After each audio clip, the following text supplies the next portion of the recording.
No nii, tundub, et me oleme eetris. Tere teile kõigile. Ja mul on väga hea meel teid siin näha, kes te olete valinud praeguse rannailma olukorras veekogu kallastele siis sellise natukene veekogust eemal oleva platsi. Aga see rannas olemise tunne on siin igal juhul, eks ole, päike ja soe ja. Aga teema, millest me hakkame kohe rääkima, ei ole sugugi selline mõnusa rannailma teema. Meie järgmine 1,5 tundi siin Tartu eelarvamusfestivalil on pühendatud ühele päris tõsisele ja kui uskuda uuringuid, siis kasvavale murele. See on küberkiusamine. Ja meie arutelu pealkirjaks on saanud küberkiusamise keerises, kus on väljapääs. Sest kui me vaatame neid lugusid, neid olukordi, kus küberkiusamine on toimunud, mida need inimesed on kogenud, kes küberkiusamisega on pihta saanud, siis see tundub keerisena. See kasvab, see tõmbab kaasa ja kuidagi ei saa sealt välja. Et kuidas sellest keerisest siis välja pääseda, kus see väljapääs on?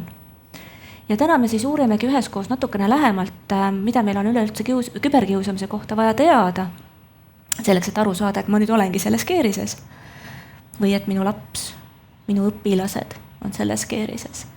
Ja olen kutsunud siia siis appi ka mitmed oma ala spetsialistid, kes oma igapäevases töös toimetavad sellega, et kas ühelt poolt ennetada sinna keerisesse sattumist moel või teiselt poolt aidata sealt välja. Et selline 1,5 tundi meil on tulemas ja kui meil oli märtsis, 7. märtsil oli terve pikk päev küberkiusamise teemalist konverentsi Tallinnas Telia majas, siis see 1,5 tundi siin saab olema eriti magus kontsentraat. Et katsume võtta sellest parima. Mina olen Kristiina Treial, Kiusamisvaba Kooli Sihtasutuse üks asutajaliikmeid ja koolitaja seal. Samal ajal olen olnud aastaid tööl õpetajakoolituses nii Tartu Ülikoolis kui Tallinna Ülikoolis ja peast koolipsühholoog. Et nii palju siis minu kohta ja mina olen siis inimene, kes seda arutelu siin aitab vedada, aitab leida neid küsimusi, müksib vastuseid, vaatame, mis me siit kokku korjame. Aga kõigepealt paar lauset siis selle kohta, mis see küberkiusamine üleüldse on, mis see keeris on. Meil kõigil ilmselt on mingisugune ettekujutus, mingisugune puutumus küberkiusamisega, kas siis servapidi, aimdusi või lausa rängalt pihta saades. Küberkiusamine kui nähtus ei ole enam väga uus nähtus, küll aga ta pidevalt uueneb tänu sellele, et kogu kübermaailm pidevalt uueneb. Et alates siis sellest, et sotsiaalmeediaplatvormid uuenevad, mängukeskkonnad, kus toimub päris palju küberkiusamist, uuenevad ja olgem ausad, ka tehisaru annab oma panuse. Et kõik, mida inimene saab kasutada heal moel, sisuliselt suhtlusolukordades on pööratav ka kiusamise vahendiks. Ja nii on läinud ka sotsiaalmeediaga, nii on praeguseks läinud ka juba ka tehisaru võimalustega. Mida paremini me seda maailma tunneme, seda rohkem oskame võib-olla probleeme ennatada, aga ka märgata, kui midagi parasjagu valesti on. On tükk aega poleemitsetud ka teadlaste poolt selle üle, kas küberkiusamine on midagi kvalitatiivselt erinevat tavapärasest kiusamisest, mida me näeme kas siis koolikeskkonnas või töökeskkonnas. Aga me oleme on jõutud selle tõdemuseni, et sisuliselt ka küberkiusamise puhul on olemas kõik tavapärase kiusamise olulised tunnused, ehk siis tegemist on kahjustamisega. Üks inimene või grupp inimesi teeb kedagi moel või teisel katki, põhjustab talle kahju, teeb talle haiget. See ei juhtu üks kord, ehk siis tegemist on korduva nähtusega. Kui sulle üks kord halvasti öeldakse, siis see on ebaviisakus võib-olla. Aga kui seda tehakse süstemaatiliselt korduvalt, siis see võib juba minna ära kiusamiseks. Seda tehakse tahtlikult, ehk siis ka küberkiusamine ei juhtu kogemata. See tahtlus seal taga vahel on nii-naa, ehk siis enamasti, kui noorte käest küsitakse, et miks sa selle postituse tegid, ma tahtsin nalja teha. Aga kui nad teeb väikese stoppi ja mõtleb, siis ta saab aru küll, et ega päris hea nali see nüüd ei olnud ja väga suure tõenäosusega võis see teisele kahju teha. Ja mis on veel üks 4. oluline kiusamise tunnus lisaks sellele, et tehakse kahju korduvalt ja tahtlikult, on see, et kiusamine ja küberkiusamine saab toimuda olukorras, kus kannataval osapoolel on mingil põhjusel keeruline ennast kaitsta. Ta ei saa panna ette seda stoppi, et lõpeta nüüd see asi ära, see teeb mulle liiga, see ei sobi mulle. Või kui ta seda teeb, siis see ei ole piisav peatamiseks. Nii et see on siis see 4. oluline tunnus, mis hoiab kiusamist sageli käimas nii päriselus kui ka küberruumis. Küberruumis on täiendavaid omapärasid, mida me täna siin ka üles kergitame, alates siis sellest, et võib-olla psühholoogilises plaanis küberruumis olemata vahetuskontaktis selle inimesega, keda parasjagu kahjustatakse, on väga kerge teda nii-öelda dehumaniseerida, mõelda temast kui mitte inimesest ja teha võib-olla räigemaid, julmemaid tegusid, mida vahetuskontaktis mingisugune väike moraali mõte hakkaks pidurdama. Ehk siis see nii-öelda vastutuse taju ja oma mõju taju on hoopis teine ja see annab aeg-ajalt nagu võimaluse teha palju räigemaid asju, kui päriselus teeks. Ja teine asi, mis annab võib-olla sellise soodustab seda, et tehakse räigemaid asju kui päriselus, on see, et tundub anonüümne. Ehk siis, kui ma ei tee seda oma nime alt või ma teen seda pseudonüümi alt, et siis ollakse valmis tegema asju, mida muidu ma enda kuvandisse ei lubaks. Aga mida me ka teame tehnoloogia vahendusest, on see, et enamasti see ei ole ikkagi päris nii anonüümne ja vajadusel väga suur osa tegijaid tegelikult on tuvastatavad ka selle anonüümses olukorras või pseudonüümses olukorras. Ja kui me räägime ka laste vahel toimuvast küberkiusamisest, siis väga vähesed lapseeas küberkiusajad on sellised, kes siis hakkavad ennast kuidagi ekstra pingutusi tegema selleks, et päris seda IP aadressi varjama hakata või mingeid muid kanaleid kasutama hakata, et jumala eest keegi aru ei saaks, kes ta on. Ja mida uuringud veel näidavad, eriti kooliealiste laste vahel toimuva küberkiusamise kohta, on see, et isegi kui see tehakse pseudonüümi alt, noored enamasti teavad või vähemalt aimavad, kes selle taga on ja need sageli on nende endi koolikaaslased. Et selline salakaval nähtus, mida me veel teame, on see, et küberkiusamine ei ole midagi eraldiseisvat ja väga sageli on küberkiusamine moel või teisel näiteks peegeldumas ka teistes sotsiaalsetes gruppides, näiteks koolikeskkonnas, oma klassiruumis. Ja kas siis läbi selle, et need, kes küberruumis neid kahjustavaid tegusid teevad, ka päriselus sedasama õpilast näiteks kiusavad. Või siis, et küberruumis toimunud vahejuhtum hakkab oma elu edasi elama koolis, ehk siis kaasõpilased võtavad sellest tuld ja hakkavad seda siis omakorda kiusamise ainena ära kasutama. Aga koolimajja nad väga sageli noorte vahel jõuavad. Aga milleks? Miks nii? Tegelikult on ju sotsiaalmeedia ja kõigi nende platvormide taga olnud väga-väga hea idee, et anda võimalust eneseväljenduseks, anda võimalust sotsiaalseks suhtluseks, anda võimalust loovuse väljenduseks, milleks iganes positiivseks ja selleks ka paljud noored seda kasutavad. Ja ma usun, et mul on õigus, kui ma ütlen, et kohati noortel seda sotsiaalmeedia vahendusel suhtlemist on nagu isegi rohkem kui sellist päris vahetut suhtlemist, on ju. Saate kohe sellest vähemalt rääkida. Ehk see on nagu noore inimese jaoks on nagu see nii oluline suhtluskeskkond. Ehk siis nagu see on nagu džinn, mida enam pudelisse tagasi ei topi, eks ole, et küberkiusamist me ei saa ära kaotada läbi selle, et paneme suhtlusplatvormid kinni, korjame lastelt nutiseadmed ära. No see ei aita. Et meil on vaja tegelikult minna seda asja lahendama hoopis järgmisest kohast, ennetama hoopis teisest kohast. Ja mida ka uuringud näitavad, on see, et kui meil õnnestub seda tavapärast kiusamist koolis näiteks vähendada, siis see vähendab ka küberruumis toimuvat, ehk me tegelikult vajame suhtluskultuuri muutust. Aga see oli sissejuhatus, nüüd me läheme kohe sinna sügavamale sisse. Ja mul on ülimalt hea meel, et meiega on täna siin 2 väga ägedat põhikooli õpilast lausa. Ja me ei saa rääkida küberkiusamisest ilma kuulamata seda, kuidas noortel sellega on, kuidas noored seda näevad, mis on nende vaade teemale. Sest võib-olla meie siin täiskasvanud täna mõtleme ühtepidi, me isegi kasutame väga erinevaid sotsiaalmeedia kanaleid, tuleb välja, eks ole.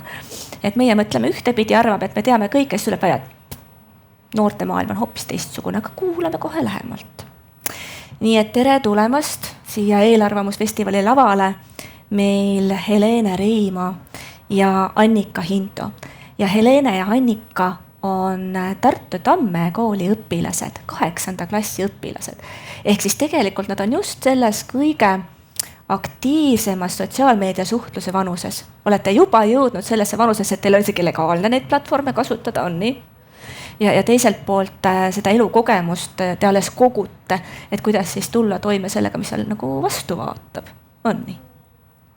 Jah. Tere tulemast. Tere. Jah. Tere teile ka.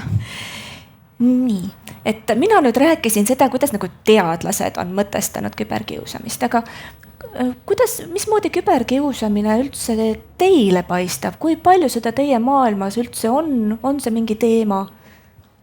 Küberkiusamine kindlasti on meie vahel, aga me ei pruugi seda alati tajuda, et see on kiusamine.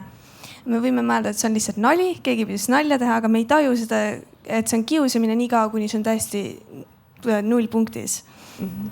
Ehk siis meil on raske seda tajuda, meil on raske abi kutsuda, kuna me ei saa aru, millal on see piir kiusamisega ja millal on lihtsalt naljaga. Ja. Ma vahepeal panin teile ühe järgmise slaidi ka ette, et eestlased teadupärast on hirmsasti küsimusi küsivad inimesed, eks ole.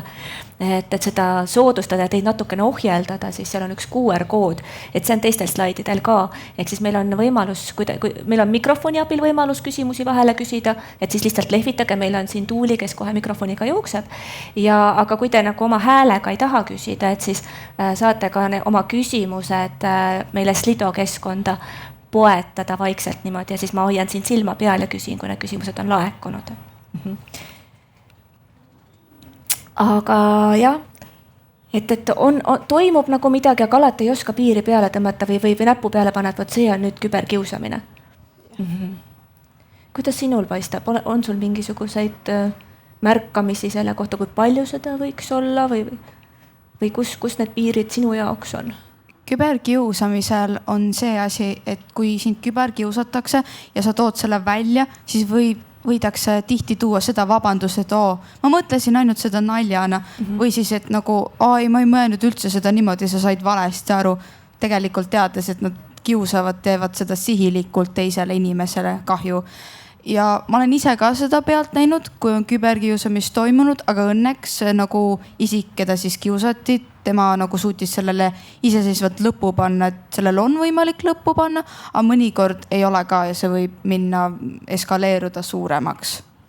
Ja, et isegi kui sul nagu nii-öelda noor vaatab, et oi, mis see nüüd on, et see on minu suunatud kuidagi väga ebameeldiv suhtlus, minu vastu suunatud või inetult öeldud, et kui sul on nagu see koht, et sa saad ennast kehtestada ja öelda, et see ei sobi, et siis see on variant, et teine tegelikult tõmbabki tagasi, ütleb, et oi, see oli naljana mõeldud või et ära nüüd üle pinguta või midagi sellist.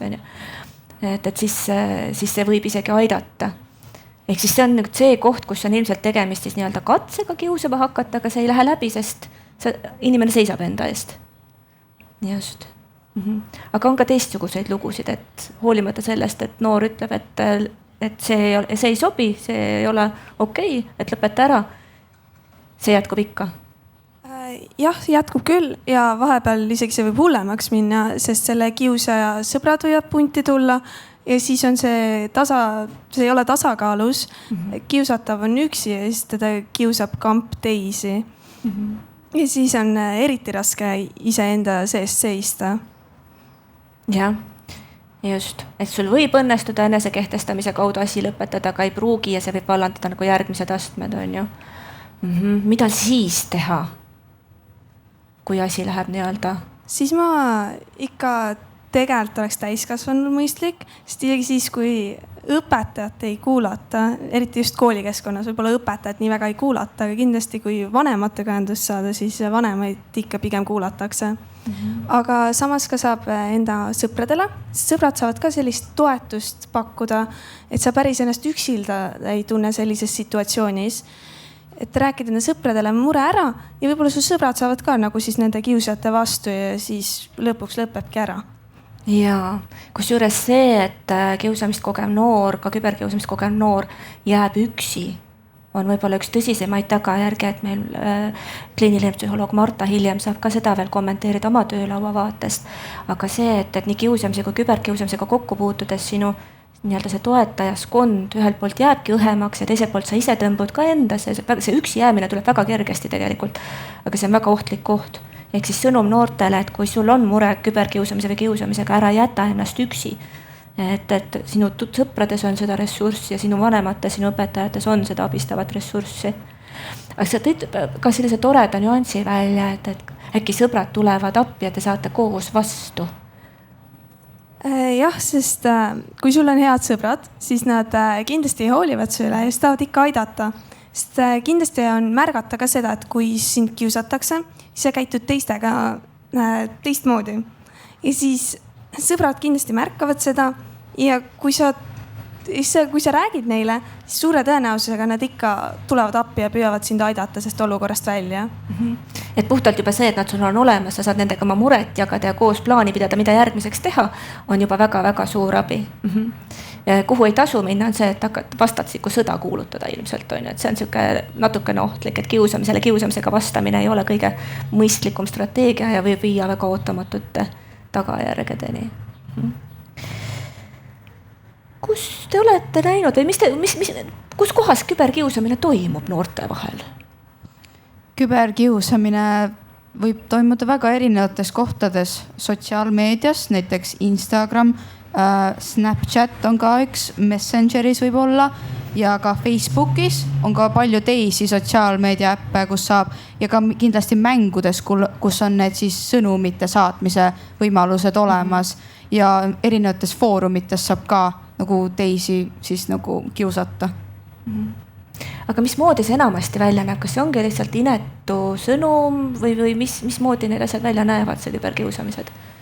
Inetud sõnumid ja solvangud pigem tundub mulle nii, et näiteks kirjutad kellelegi ja kutsud neid mingi halva sõnaga või sõimad neid või saadad näiteks ka ebaviisaka e-maili, kus sa siis seda teist inimest üritad kahjustada emotsionaalselt ja on ka nagu erinevaid variante, kuidas siis seda teha. Minu arust on veel see, et see ei pruugi alati olla, et sa kohe näed ära, et see on kiusamine. Või nad võivad sulle kirjutada midagi, aga nad võivad ka panna sellise, võib-olla see naerve emotikoni või siis sellise naeratava, et teha välja nagu see ei oleks, vaid see ongi nagu nali, et teine inimene ei saaks pahaseks. Annavad hästi segaseid sõnumeid, eks ole, seda siia altleti siis käib varjatult see kiusamine. Kusjuures seda on ka uuritud näiteks, et kui on võetud tehisaru abil erinevatel sotsiaalmeedia platvormidel nii-öelda see tehisaru moderaator tööle, ehk siis, et selekteerid nii-öelda potentsiaalselt haiget tegevaid sõnumeid välja, siis sellised otseselt inetud ütlemised ja roppused selekteerib see päris edukalt välja, aga kõik sellised läbi lillede haiget tegemised, väga viisakalt halvasti ütlemised, et need tegelikult see AI välja ei selekteeri ja need lähevad läbi kahjuks.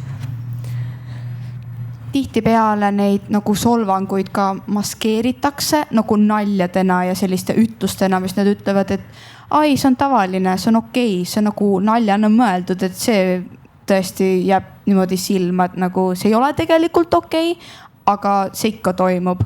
Et see oleks nagu kuidagi omalaadne norm, et niimoodi inetult üksteisega suhtlemine on okei. Jah, see on nagu eraldi norm nüüd. Jah, aga samas ebamugav on ikka.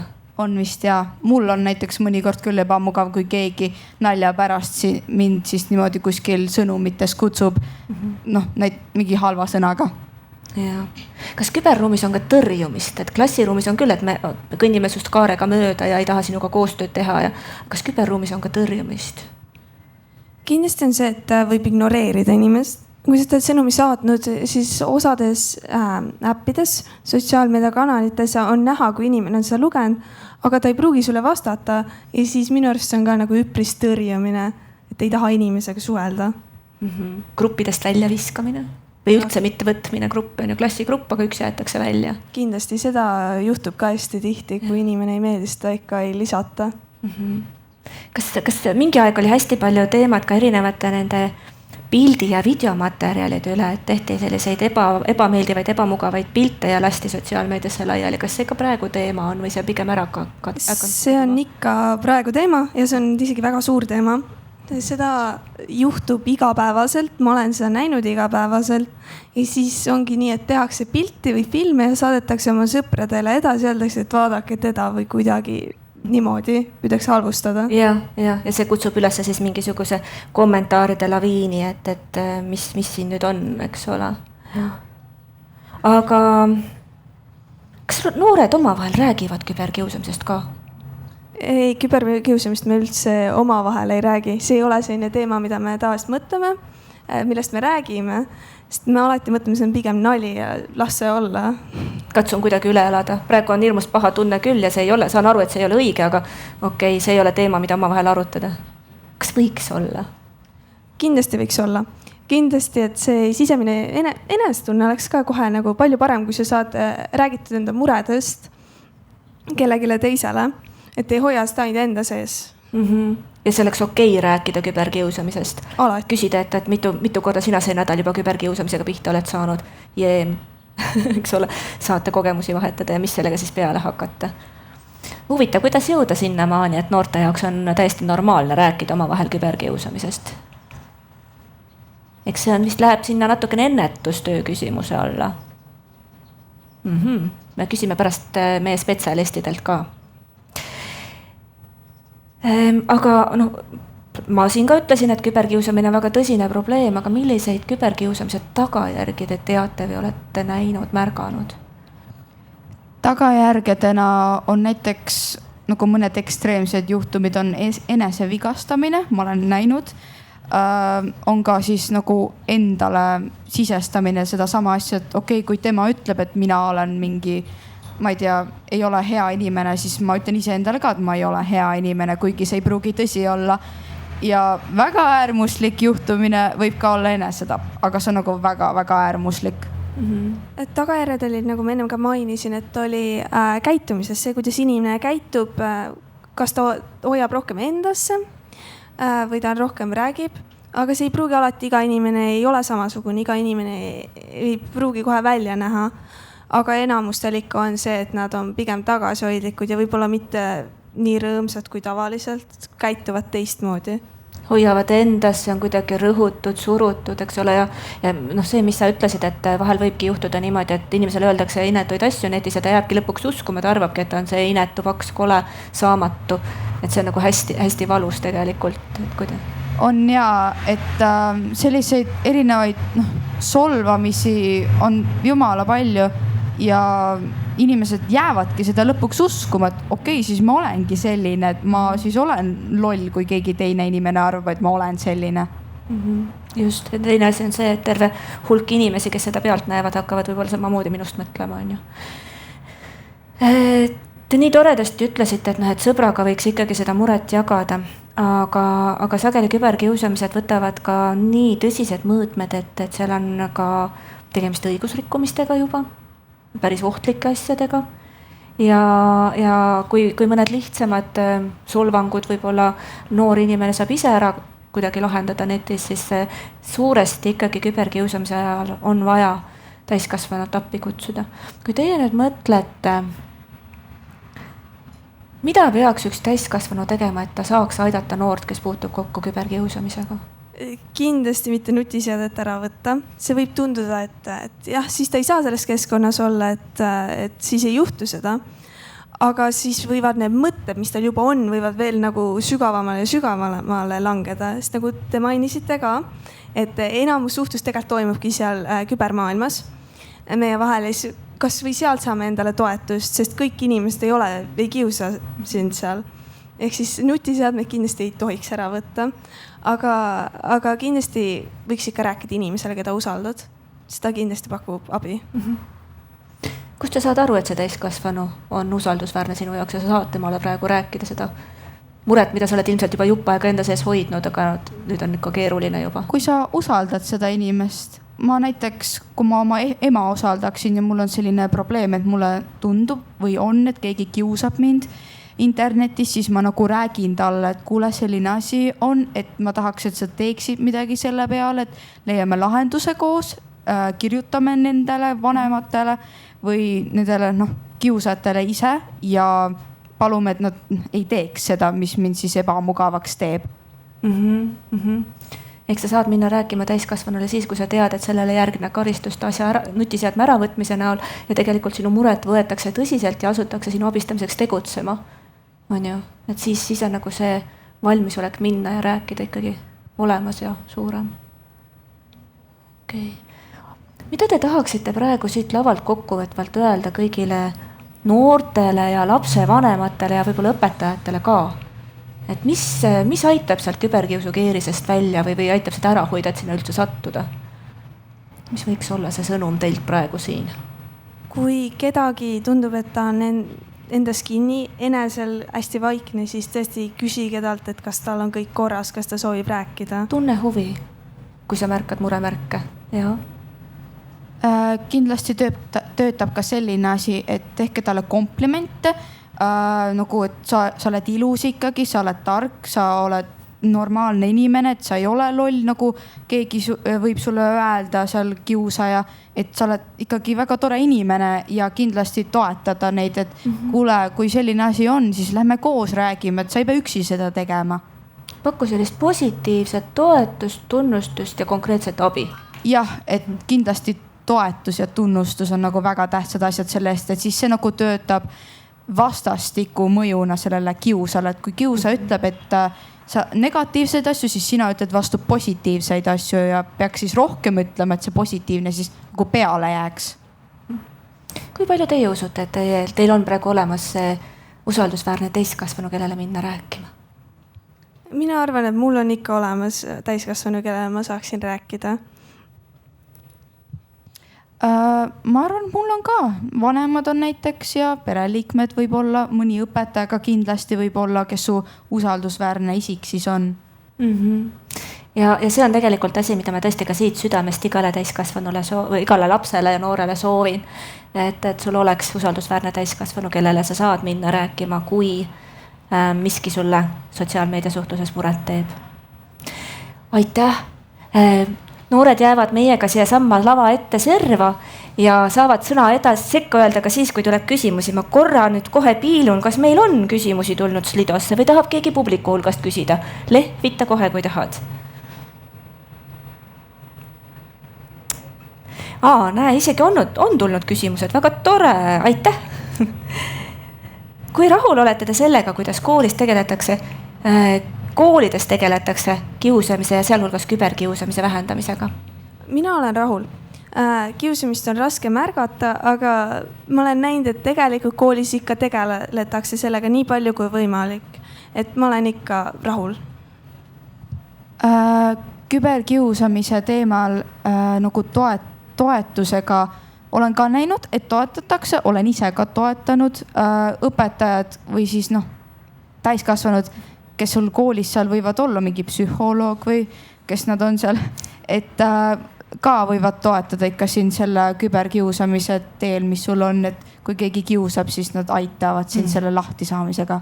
Ja tegelikult järgmine küsimus puudutabki seda, et kuidas õpetajad saaksid teie vaatest suunata õpilasi murega mitte üksi jääma, vaid tulema ka õpetaja juurde oma probleemist rääkima, näiteks kas või sotsiaalmeedia postitusi jagama.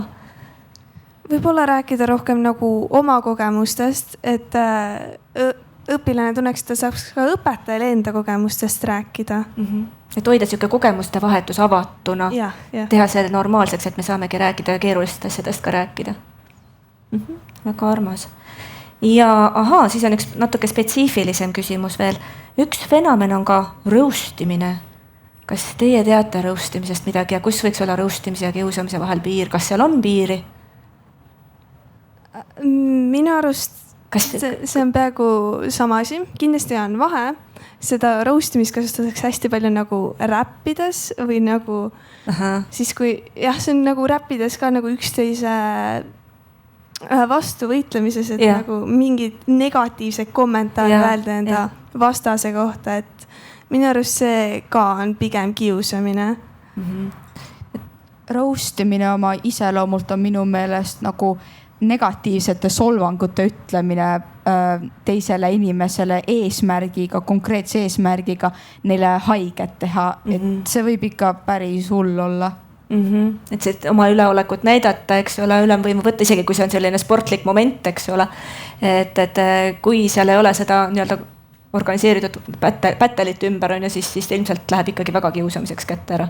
Ja sellel on veel see element ka, et see ei pruugi ainult sinu kohta olla, see võib olla ka sinu lähedaste kohta, nagu näiteks su ema või su isa või vend või kes iganes sul veel lähedane inimene on. Ja selle vastu nagu sellisel moel on ennast üsna keeruline kaitsta. aitäh teile, noored. Nüüd me kutsume järgmiseks lavale meie spetsialistide paneeli, kes on ka väga-väga äge ja väga vinge. Mul on ülimalt hea meel, et te olete saanud võimaluse täna siia meie juurde tulla. Te saate minna nüüd koos oma mikrofonidega ilusti sinna toolide peale. Ja ma palun lavale Andero Seppa. Andero Sepp on veebipolitseinik ja veebipolitseinike koordinaator. Päris pika töökogemusega ja ütleme niimoodi, et tema töölaualt vist ei ole küberkiusu näidet, mis poleks läbi käinud, et neid on ikkagi nagu väga-väga kirev repertuaar. Ja Andero siis avabki meile täna seda vaadet, et mis on politsei võimalused küberkiusu keerisest välja aitamisel. Ja kus on politsei võimalused ja kus tegelikult on ka politsei piirid. Et see on ka võib-olla oluline läbi rääkida. Aitäh, Andero. Siis on meiega Omar Kõiv, kes on jurist advokaadibüroost Rask ja Omar ise on õigusteaduste magistrant praegu, aga juba on keskendunud kiusamise ja ekstra just ka tehisaruga seotud kiusamise teemadele. Et selline väga põnev uudne valdkond ja olgem ausad, ega Eesti kultuuriruumis ja Eesti õigusruumis nagu kiusamist õiguslike vahendite kaudu väga palju mõtestatud ei ole. Et muudes riikides on seda kõvasti rohkem tehtud. Oleks aeg võib-olla. Siis järgmiseks ma palun lavale Marta Valdmani, kes on kliiniline psühholoog ja töötab igapäevaselt väga raskes olukorras laste ja noortega. Ja Marta on siin meie juures selle eesmärgiga, et aidatagi avada küberkiusu mõjust vaimsele tervisele ja vaimse tervise vaatest ka seda, et kuidas me saame sealt keerisest välja aidata, mis on need vahendid, võimalused. Ja veel meil 4. osaleja siin on kirglik haridusentusiast ja õpetaja Viivika Keskküla Tartu Tammekoolist, kes on võib-olla keskmisest rohkem ka tegelenud kiusuennetusega, aga igapäevaselt toimetab ta siis teismelistega inimeseõpetuse ja loodusõpetuse raames. Tere tulemast siia paneeli ja suur aitäh, et te olete kaasa mõtlemas ja teadmist loomas küberkiusu keerisest väljapääsemise osas. Ja me oleme seda paneeli arutelu üles ehitanud ka toetudes ühele konkreetsele juhtumile, sest lood õpetavad, näited õpetavad. Aga ennem kui me läheme konkreetselt Vikke loo kallale, Vikke lugu on siis see juhtum, mida me arutama hakkame, et ma palun igal panelistil võib-olla öelda lause 2, mis on need sinu konkreetsed puutumused võib-olla küberkiusamisega. Hakkame Anderast pihta. Jah, et konkreetsed puutumused, nagu sa ise ilusti välja tõid, et vist ei ole asja, millega veebipolitseinikud kokku ei puutu. Et näeme me kõike alates sellest samast röstimisest, üksteise solvamisest, üksteise sõimamisest, kuni siis päris selliste rämedate juhtumiteni välja, kus ongi juba inimese elu või tervis ohus. Ja, Omar? Jah. Sellega ma olen veel võrdlemisi noor, nii et kui mina veel gümnaasiumis käisin, siis oli suhtlus ikkagi suuresti toimus sotsiaalmeedias, ehk siis sealt on selline nii-öelda isikulisem kogemus võtta, aga ka tööalaselt selliseid koolikiusamisjuhtumeid kui selliseid on ikkagi võrdlemisi vähe, praktikas läbi käinud, ikkagi sageli inimesed ei pöördu õigusnõustajate poole või ka siis kohtu poole lõpuks. Aga on olnud selliseid juhtumeid, kus tegelikult see kiusamine on olnud üks osa mingist pikast sündmuste jadast, mis on lõppenud ikka väga-väga kehvasti. Ja aitäh. Marta? Mina töötan psühhiaatriakliinikus siin Tartus laste ja noorukite vaimse tervise keskuses ja ühelt poolt on see, et kui ma näen õpiraskustega lapsi või koolitõrkega lapsi, see puudutab võib-olla natuke nooremaid isegi, et miks nad ei taha kooli minna, et sealt poolt võib tulla välja, et kas ta ei suuda, kas ta ei saa hakkama, kas ta ei oska, kas tal on õpiraskus või seal on hoopis näiteks kiusamine, mille pärast ta ei suuda õppida. Ja teiselt poolt on veel karmim teema, on see noorukite osakonnas töö nii-öelda nende noortega, kes on statsionaarsel ravil.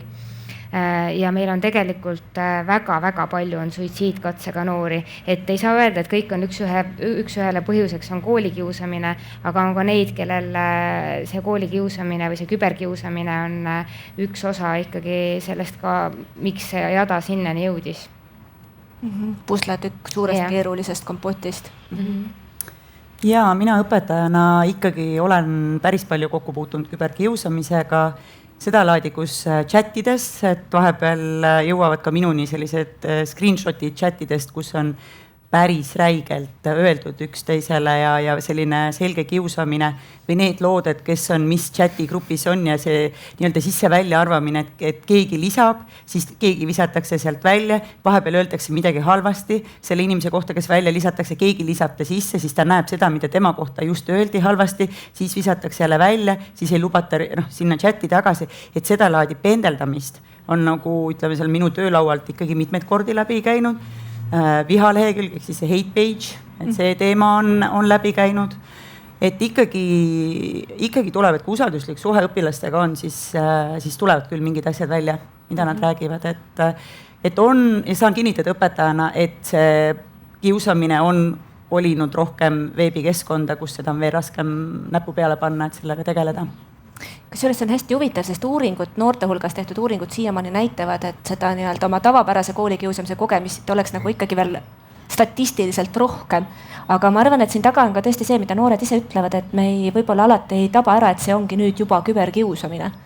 Et kui tegusid kirjeldada, siis tekib see äratundmine, et jah, võib-olla küll. Aitäh.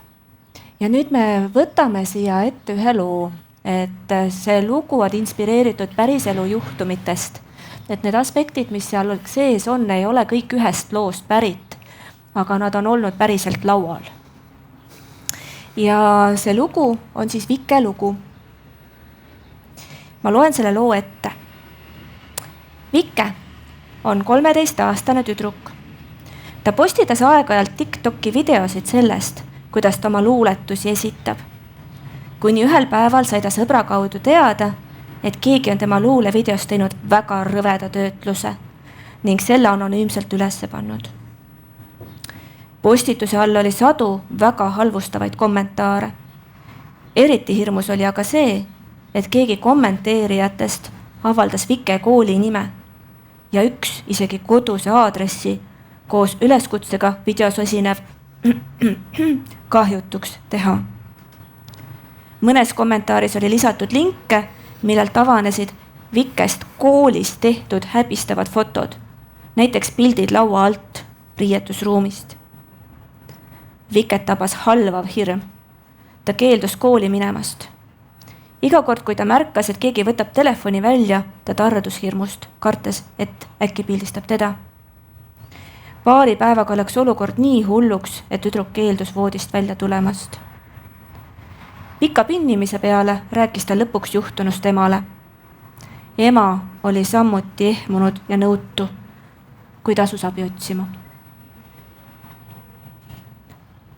Ilmselt iga lapsevanem, saades aru, mis tema lapsega on toimunud, on esiteks ehmunud, segaduses, hirmul ja nõutu ja ilmselt tunneb ka süüd, et kuidas on asi nii kaugele läinud. Et kui me nüüd hakkame seda juhtumit lahkama, siis ühelt poolt me otsime võimalusi, kuidas Vike sellest loost pääseks, kuidas me saame Viket aidata, sest sellised lood väga sageli jätavad päris korraliku ka traumajälje, komplekstraumast räägitakse siin. Et isegi mitte tavalisest posttraumaatilisest stressihäirest, vaid komplekstraumaatilisest. Aga teine pool on see, et mida ühed noored meil küberkiusukonverentsil ütlesid, on see, et kui me räägime küberkiusamisest, siis me ei tohi ära unustada seda, et ohvreid on rohkem kui üks. Ehk siis lisaks sellele konkreetsele noorele, kes kannatab ka tema pere, tema lähedased samamoodi. Et me vaatame, kuidas me saame aidata Viket ja kuidas me saame tegelikult aidata ka lapsevanemad, sest ka meie kuulajate hulgas on terve rida lapsevanemaid, kellel võib-olla on sarnased hirmud, mured ja otsivad parasjagu väljapääsu. Andero, vaatasid seda lugu nüüd veebipolitsei pilguga. Mis sulle silma jääb? Kus on need kohad, kus saab veebipolitsei appi tulla ja kus sinu käed jäävad lühikeseks? No kui seda lugu nüüd vaadata, siis kõigepealt ma vaataks sellise karistusõigusliku pilguga, ehk siis mis on see, kus me saaksime rääkida kriminaalmenetluse alustamisest ja siin on 2 aspekti. Üks on siis selle kahjutuks tegemise osa, kus oleks vaja seda hästi konkreetset kommentaari näha, milline ta välja näeb, kuidas ta sõnastatud on, kes seda kirjutanud on, kas meil on võimalik see autor siis tuvastada, kas meil on võimalik see autoriga minna kohe kontakti, kirjutada, küsida, mida sa mõtled sellega, kas sa saad aru, millised selle siis paari sõna juriidilised tagajärjed sul olla võivad, et see võib kaasa tuua kriminaalmenetluse, sõltuvalt nüüd tema vanusest, et kas ta on süüvõimeline, ehk siis kas ta on 14 ja vanem või mitte. Ja teine aspekt on, mis on nende siis fotode sisu, sest fotode puhul, kui need on tehtud riietusruumis, need on tehtud laua alt, siit tekib see küsimus, kas me saame rääkida siis laste ärakasutamist kujutavast materjalist, mille levitamine on keelatud. Siin on oluline välja tuua seda, et ei ole keelatud mitte ainult see, et ma teen selle pildi ja ma saadan selle sõbrale, vaid ka see pildi hoidmine enda telefonis.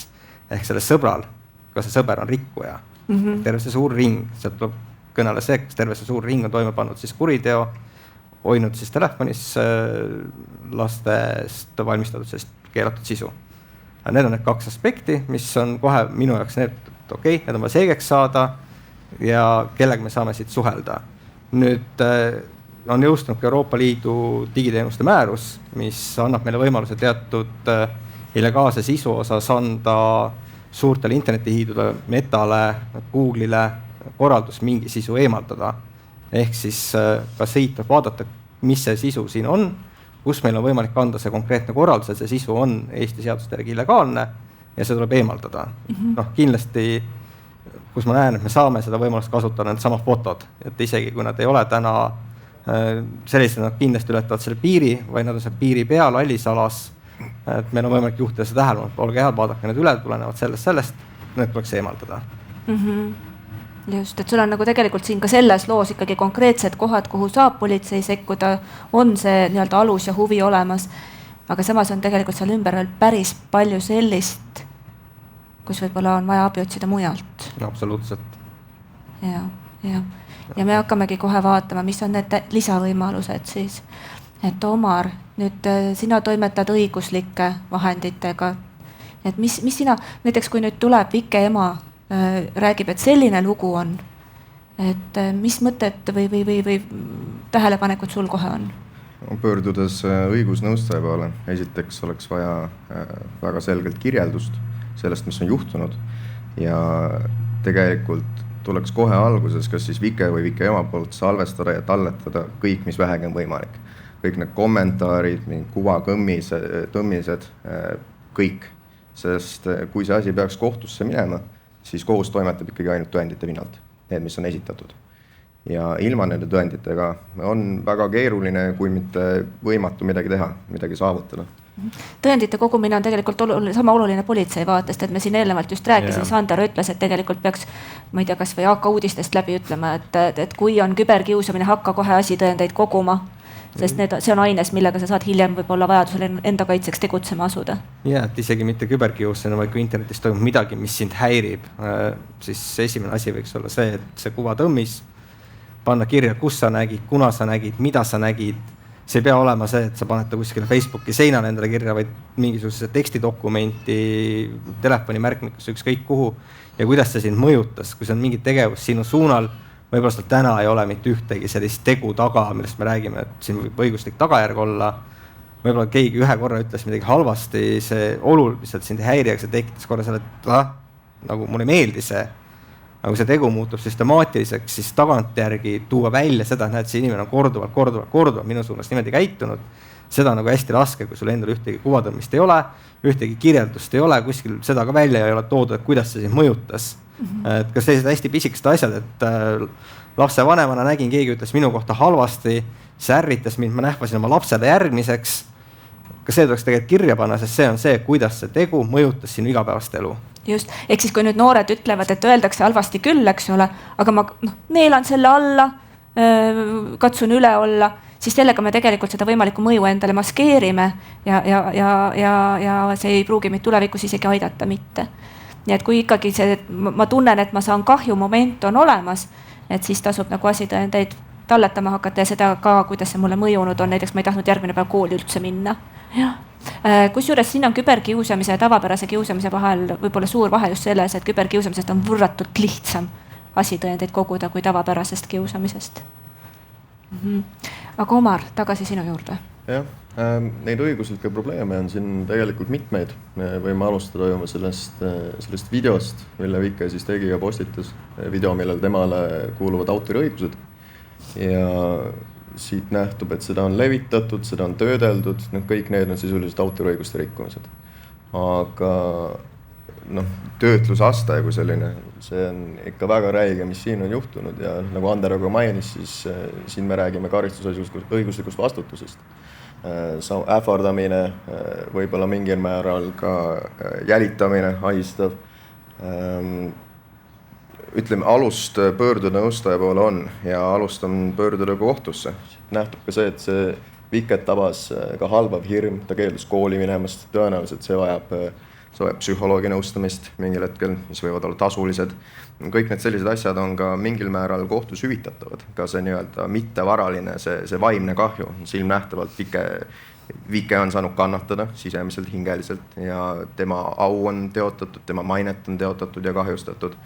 Ja kui pöörduda kohtusse, siis selle eest on võimalik saada mingit hüvitist, natukenegi kuidagi parendada seda olukorda, mis on tekkinud. Aga see nõuab muidugi suurt julgust tegelikult üldse pöörduda kohtusse õigusnõustaja poole. Nagu me oleme täna siin omavahel vestelnud, kohus on tavainimese jaoks väga selline eraldiseisev ja kõrge institutsioon, mis võib-olla tavainimese jaoks, kes ei puutu igapäevaselt kokku õigusvaidlustega, tundub kättesaamatu. Reaalsuses see tegelikult niimoodi ei ole ja enda õiguste eest tasub seista. Kui hirmutab hind õigusnõustaja poole pöördumises, siis tegelikult mitmed advokaadibürood teevad ka nii-öelda pro bono asju, teenuseid. On ka ülikoolis tudengid, praktiseerivad, peavad enda selliseid õigusabi kliinikuid nii-öelda, kust on võimalik saada mingit esmast juhist ja võimalik on taotleda ka riigi õigusabi, mis siis mingil määral kompenseerib seda õigusteenuse kasutamist. Ja tegelikult teine asi on siin ka selline psühholoogiline moment. Ehk siis see ei ole lihtsalt kellegi halb nali, see ongi tõsine asi, see valideerib seda minu kui lapse või minu kui lapsevanema seda hullult ebamugavat tunnet, et see ongi tõsine asi. See on täiesti dehumaniseeriv sageli ja see ei ole üürike. Need mõjud, mis kiusamisel on pikaaegsed, tõenäoliselt võivad saata inimest elu lõpuni. Jah, nii ta on ja sellest mõjust nüüd saabki kohe Marta lähemalt avada. Et kui sa nüüd Vike looga tutvusid, mida sinu kui kliinilise psühholoogi pilk sealt tabas, kuidas see seostub sinu kogemuste ja eriala teadmistega? Ma näen siin mitut asja, et siit saaks veel infot juurde koguda ja näha, et millise raskusastmega see Vike lugu tegelikult lõpeb. Kui mõtleme kliinilise psühholoogi seisukohast, et millisesse seisundist ma Vike kätte saan, eks ole, kui ütelda niimoodi päris nagu otse. Aga ütleme, kui me räägime leebemalt, siis Vike on 13-aastane, et teismelise arengu ülesanne tegelikult on eralduda oma vanematest ja hakata nii-öelda oma vanustega suhtlema, leida oma roll ja staatus seal, et see tegelikult see identiteet areneb, et milline inimene ma olen sealt edasi, kuidas ma paari suhet kunagi tulevikus rajan, kas ma usaldan inimesi või mitte, kuidas mina näen maailma, kas ma saan seda usaldada, et see tegelikult kõik need juured on siin juba sees ja isegi kui ta ei jõua, tal ei tule võib-olla depressioon või saa seda posttraumaatilist traumahäiret või stressihäiret või traumat diagnoosida, siis juba siit tegelikult võib tulla tal nii-öelda kahjustus, et halvimal juhul ta isoleerub ja ei leiagi endale kedagi. Enesehinnaks samamoodi, et kas ma julgen üldse näiteks võtta väljakutseid vastu, kas ma julgen ennast väljendada koolis või ma jäängi kuskile nurka seisma ja ma ei julgegi võib-olla, ma ei tea, gümnaasiumisse ülikooli kandideerida, et see võib nagu täiesti tühistada. Ja kui me räägime sealt edasi, siis nagu karmimaks nii-öelda, siis mis mina olen nagu mõelnud või nagu kurbusega tõdenud on, need kõige hullemad lood on, ja tahakski siin natukene tuua näiteks, et kirjanik Lilli Luuk kirjutas oma raamatus Minu venna keha väga hästi ja südantlõhestavalt natukene, et jutt oli siis sellest, et kuidas oli nii-öelda inimene, kellele oodati väga väike venda ja sündis puudega laps nõukogude ajal. Sellest, kuidas, et nokitakse tavaliselt neid, kes on juba millegi ette või alla jäänud, kellega on juba midagi juhtunud. Ja me ei tea seda, milline on Vike taust. Et kas tal on ema, kes näiteks meediast läbi käis see Pamela Marani tütre juhtum, eks ole, kus Arabella, kus kõik kuulsad inimesed ütlesid, ma olen sinu poolt, eks ole. Vot see on võimas, eks ole. Ja juba lahenes, kuiused taganesid, aga kas Vike emal on, Vike vanematel on sellist ressurssi, et kas Vikel on ka kodus näiteks puudega õde või vend või vanematel lahutuskäsil või hoopiski Vikel endal on mingisugune eripära või puue. Et võib-olla see, ja tihti need nokitakse ju need, kes hambusse jäävad, kes ei suuda ennast kehtestada, võib-olla Vikel ei olnudki sõpru. Et ongi võib-olla näiteks neuroarenguliselt eripärane teistmoodi. Kui me räägime näiteks autistlikest lastest, et praegusel ajal see ei ole see, et me vaatame peale, saame kohe aru, et või mingid muud eripärad, miks tal ei olnud juba enne sõpru. Ja sel juhul on see selline asi, mis võibki viia elutudmismõteteni, kui seda ressurssi ei ole. Et minu arust need noored rääkisid nii hästi sellest, hästi sõnastatud, kuidas tegelikult aidata ja kuidas sõbrad võiksid aidata. Aga et me ei tea, kas Vikel on need ressursid või mitte. Et kõige hullem lugu, mis võibki juhtuda, et paraku meil on noorte hulgas, et see suitsiid tagajärjena on jah harv, aga suitsiidkatseid on väga palju, enesevigastamist on väga palju. Et võib juhtuda, et Vike lõpuks kaotab täiesti lootuse ja otsustab elust lahkuda ja mõtleb ennast nii-öelda, et ta ei näegi neid ressursse. Et see on see kõige mustem stsenaarium tegelikult, et seda peab nagu tõsiselt võtma seda lugu, et ja vähemalt on praegu jõutud juba sinnamaani, et ema on aimu saanud, mis toimub ja ema on abistal. Just. Kui sageli pöörduvad ka lapsevanemad abi saamiseks, kas lapsevanemad sinuni ka jõuavad või pigem sinu kolleegide juurde, et kui on mingi murega lapsed? Kuidas üldse see protsess võiks käia, on tegelikult, ma olen täiesti teadlik, et vaimse tervise süsteem on ülekoormatud, järjekorrad on pikad ja üldiselt minu juurde otse nagu väga lihtne jõuda ei ole. Aga et tavaliselt see rada peaks käima seda viisi, et vaimse tervise õde, et kui me kahtlustame juba psüühikahäire olemasolu, et siis vaimse tervise õde või siis perearst on esimene tegelikult, kelle julgustatakse pöörduma perearsti juurde. Perearst saab ka teha e-konsultatsioone lastepsühhiaatrile, et rutem saada nii-öelda jaole, kui on emal mure selle Vike vaimse tervise pärast, näiteks ta on märganud, et ta võib-olla lõigub ennast juba, hoiab enda ette oma tuppa, et on juba asi nagu selline nagu tõsine. Või siis ei tasugi oodata, kui on esi tõsine, et tasuks kohe nagu nii-öelda tuge otsida, et millised teised täiskasvanud, teised kättesaadavad spetsialistid on koolis, kas on koolipsühholoog, kas on klassijuhataja sotsiaalpedagoog, et lapsevanemal ka kindlasti pöörduda esimese lähima sellise spetsialisti juurde või samamoodi ohvriabi tegelikult ju, et kes tegeleb Ja kui on ikkagi nii kriitiline olukord, et see on õhtune aeg, kui ema selle nüüd teada saab ja endal nagu on see tunne, et mis ma nüüd peale hakkan, on ju. Et siis on ju ka lasteabitelefon. Lasteabitelefon on ja kindlasti ka, kust küsida abi ja sinna ei tasu häbeneda, et helistada, et kas on õige või mitte, et nad saavad alati nagu toetada ja nõustada, et mis teha. Ja teine asi on see, et mis on nagu kõige karmim, kui ongi nii, et asjad on juba väga halvad ja Vike on endasse tõmbunud. Võib juhtuda, et näiteks, et ema on väga hea ja hooliv, aga Vike mõtleb, et emal on väga palju tööd olnud või ei taha rääkida. Ja Vike ema saab sellest teada siis, kui asi on juba väga karm. Ja Vikel näiteks ongi avastanud, et on plaan elust lahkuda ja ei tea, mida teha, et siis tegelikult on alati kas või 112 või siis valvearst. Et Tartus on ka võimalik minna otse siis nii-öelda Raja 31 valvearstile kohe otse koos Vikega ja öelda, et ma tõesti kardan, et juhtub kohe midagi nagu halba. Et see on nagu selline äärmuslik. See on äärmuslik, lihtsalt, et sa tead, et sul on see võimalus ka olemas. Ja seda on hästi oluline teada, sest sellised, me ei ole sellisteks hetkedeks ette valmistunud.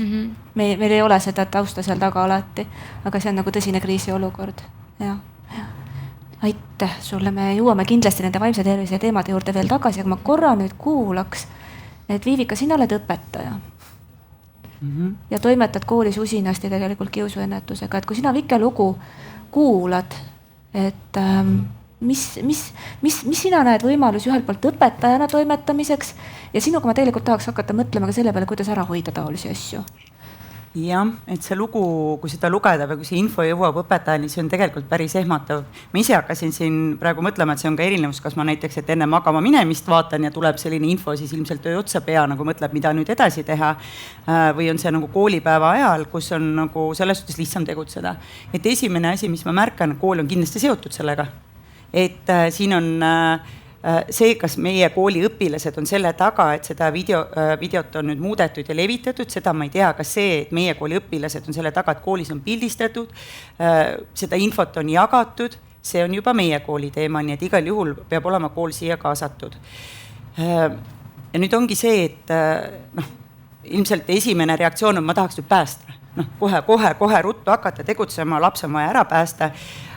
Ja tegelikult ongi vaja, last on vaja toetada, lihtsalt seal on, keda ma koolis saan kaasata. Et meie koolil on koolipsühholoog olemas ja kindlasti kooli tugimeeskond, et koolipsühholoog, sotsiaalpedagoog, kelle ma kaasaksin. Kui minuni jõuab see info ja ma ei ole ise selle Vike klassijuhataja, siis ka klassijuhataja kaasaksin. Et ongi seda alati nagu see kriisi koosolek, mida me saame teha, kust me alustame, et kui meil on see video ja pildimaterjal olemas, et siis me saame hakata vaatama ka, et me teame ju, mis klassides, mis tundides on, sealt saab juba vaadata, mis nurga alt kas või pilt on tehtud, et kuskilt saada aru.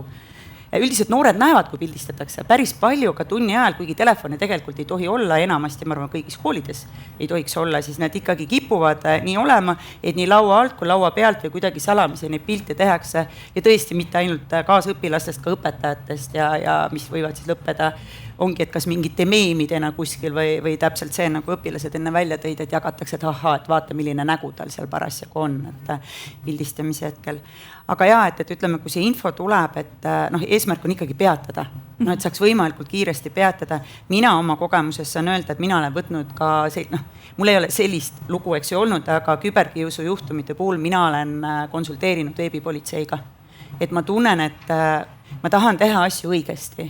Ja ma ei tea, et kui ma juba teen, et siis õigesti ja mul on selle jaoks nagu tuge vaja ja siis mina olen küll väga mitmel korral veebipolitsei poole pöördunud ja siis oleme arutanud, et mis on need sammud, mida ma saan teha, mida ma ei saa teha. Ja kui nüüd mõelda, et kuidas, üks pool on see toetamine. See, et ta tuleks kooli, et ta tunneks ennast hästi ja see, et ta näeks, et ta ei ole üksi. Et see, et on mingi hulk inimesi, kes tema kohta halvustavalt on öelnud, ei tähenda, et kõik on. Aga need ülejäänud võivad nii-öelda peidus olla, et nad ei pruugi näidata välja seda, et nad tegelikult hoolivad. Ja seal on omakorda sageli hirm taga, et kui ma nüüd näitan, et ma olen Vike poolt, siis äkki on järgmised videod minust. Ja see on juba selline, et kuidas see grupp siis vaatab seda kiusamist, kuidas ta nagu käitub, kas grupp saab aru, et see on vale ja julgeb reageerida või grupp saab aru, et see on vale, aga ei julge reageerida, eks, et kust me saame nagu seda lisainfot, et kuskilt seda pusa hakata lahti arutama. Ja selleks, et tuge leida Vikele, ongi, et kui ta oleks minu klassi õpilane, siis ma mõtlen, et kes meil on need sellised, need, kes nagu julgevad toetada ka. Et alati igas klassi kollektiivis on neid, kellel nii-öelda süda on õige koha peal pluss julgus ka juures, et süda on õige koha peal paljudel, aga lihtsalt see julgus tegutseda ja ma paluksin nende abi. Et seal ka nagu, et olla Vikele toeks, aga samal ajal muidugi ma ei ole siin veel rääkinud, et õpilase endaga tahaks ka rääkida. Et tegelikult mis on see, mida tema vajab. Et see ei ole nii, et ruttu tuleb mingi päästmisplaan, kas see toetab teda parimal moel, ma ei tea, et selles suhtes see õpilane on oluline, et oleks ka kaasatud. Esiteks me anname märku, me teame, me tegutseme, täiskasvanud on teadlikud, selline tegevus peab lõppema, punkt on ju.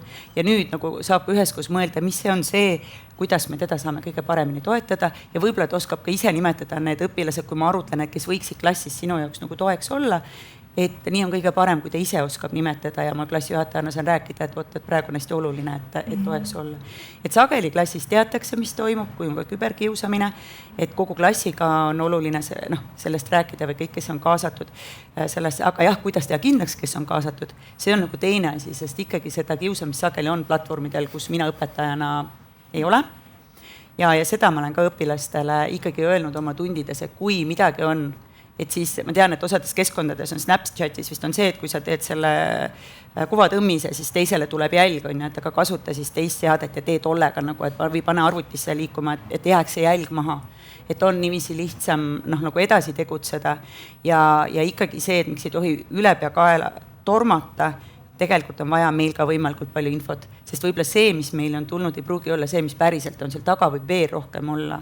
Et siin on hästi keeruline ja kui tulevad välja ka need koolipoolsed kiusajad või vähemalt pildistajad ja postitajad, et nendega ka tuleb tegutseda, mitte ka nagu häbimärgistada või kuskil, et teeme nüüd rivistuse ja astu ette ja näitame näpuga, eks, et mis võib-olla natukene nõukaaega meenutab, aga neil on ka vaja tuge ja vaadata, kuidas sellest olukorrast välja tulla, sest mul on tunne kohati küberkiusu puhul, eriti kui see eskaleerub, see tuleb nagu üllatavana nendele kiusajatele ka, et võib-olla see alguse mõte ei olnudki nii, et see läheb nii suureks, aga see nagu lumepallina kerib ja mõnikord nad ei oskagi ise pidurit tõmmata, võib-olla isegi kui juba tahaks või näevad, et on halvasti. Kambas võimendub. Kambas võimendub see just nimelt, et see nii paraku on.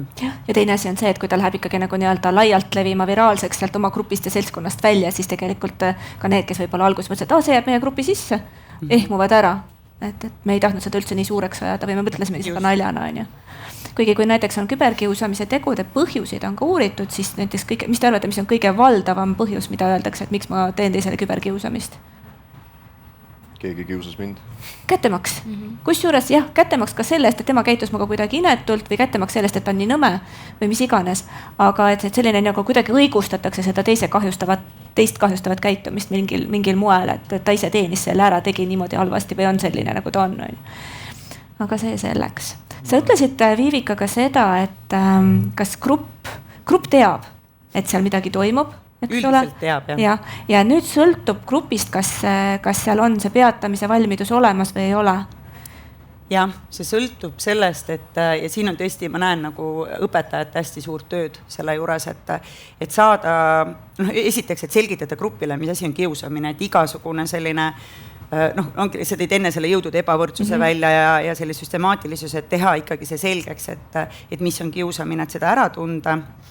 Need kiusamise rollid tegelikult on ka hästi huvitav teema, et kui õpilastega rääkida, et kui küsida ka täiskasvanuid koolitades, et kes on kiusajad, siis, või kes on seal need rollid ja ohver ja kiusaja.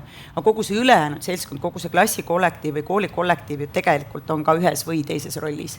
Ja see, kuidas me oleme siis neid grupinorme nagu toetanud, et kas ma õpetajana olen märganud, kas ma olen sekkunud, ka juba väikestest asjadest saab see alguse. Et grupp tajub ära, et kui on mingit laadi kiusamine, aga õpetaja on nagu klapid peas, ei taha märgata või ei oska märgata, siis saadakse jõudu juurde ja läheb edasi see. Kui õpetaja juba võimalikult varakult saab jaole, saab öelda, et stopp, see ei ole üksteist austav käitumine. Mulle väga meeldib see põhimõte, et ma pean ennast austama, ma pean teisi austama. Ja see ei ole austav käitumine, et siis on nagu lihtsam gruppi panna nagu märkama ja reageerima. Ja mis on nagu murekoht tõesti, kui noortega rääkides on ka, et nad ei julge ja nad tunnevad tegelikult suuri südametunnistuse piinu, et nad ei reageeri. Lihtsalt hirm selle ees, et nad on järgmised, on suurem kui see tunne, et ma tahan aidata.